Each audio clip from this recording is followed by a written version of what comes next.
Ang iba ngang mga pasyente hindi alam na mas delikado ang high blood pressure kaysa sa low blood pressure. Pagka bumababa na ng 120/80, tinitigil nila medication thinking that the lower blood pressure, delikado, tinitigil. Bagkus ito nga yung masama.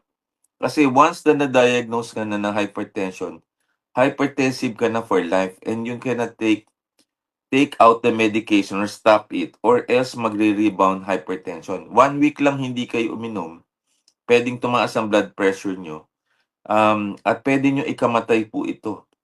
So these are things na kailangan niyong maintindihan kung bakit napaka-importante kasi kunyari si Fernando po Jr., we know for a fact, several years ago, I think December 14 siya, 20 years ago, bigla na lang siya nawala and then dinala siya sa St. Luke's, Quezon City, yun talaga na-diagnose na sa stroke.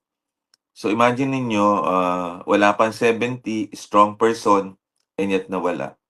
And then NBI Director Wicoco, yun dinala yun talaga sa aming hospital. At tandang-tanda ko kasi, kami ni Dr. Gap Legaspi and doktor nun at, dinala ho siya from the NBI which is just,